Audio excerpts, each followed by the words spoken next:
আবার কেমন ঘুম দেখো কেমন করে শুয়ে আছে। শুভ সকাল বন্ধুরা, কেমন আছো তোমরা সবাই? আশা করি খুব ভালো আছো। আজকে আবার একটা ব্লগ নিয়ে চলে এলাম, গীতা লাইফস্টাইলে তোমাদের সবাইকে স্বাগত জানাই। আর আমার চা খাওয়া হয়ে গেছে, আর সকালবেলাতে দুধ দিয়ে গেছে, দুধটাকে ফুটিয়ে নিচ্ছি। ফুল তুলে নিয়ে এসেছি, পুজোটা করে নিই। আমার স্নান সারা হয়ে গেছে, আর ফুল তুলে নিয়ে এলাম, পুজোটা সেরে নিই তাহলে। চলো পুজোটা করে নিলাম, এবার রান্নাঘরে যাব।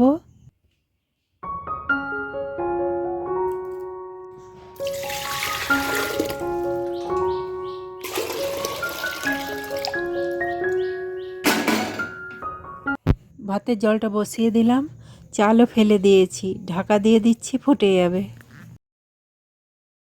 পোস্ত করব, তাই শিলে পোস্তটাকে বেটে নিচ্ছি। আজ লাউ পোস্ত করব, লাউটাকে সেদ্ধ করে নিলাম। আর খসটা হবে, খসটাটাকে জলে ভিজিয়ে রেখে দিয়েছি।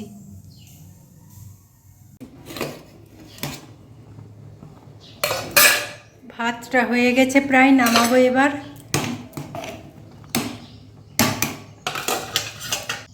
আর লাউ পোস্তটা হয়ে গেছে,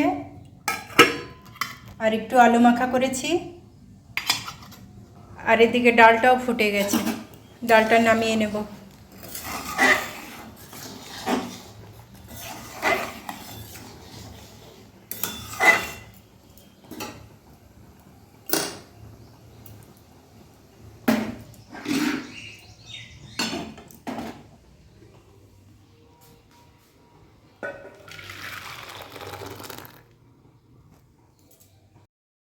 আর করেছি টমেটোর চাটনি, আর খসটার বড়াগুলোও ভেজে নিয়েছি। রান্নাটা আমার কমপ্লিট হয়ে গেছে।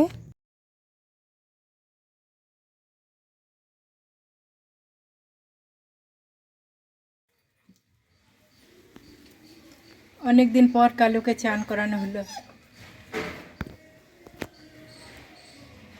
চান করলি?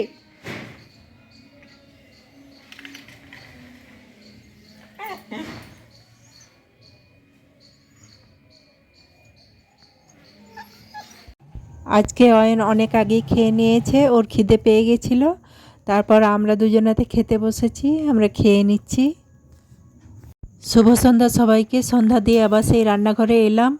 রান্নাঘরেই আমাদের বেশিরভাগ সময় কেটে যায়। রুটি খাওয়ার জন্য আলু দিয়ে ডিমের ঝোল করে নিলাম।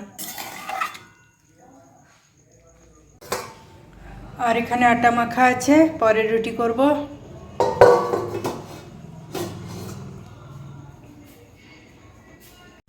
আর দুধটাকেও ফুটিয়ে নিলাম।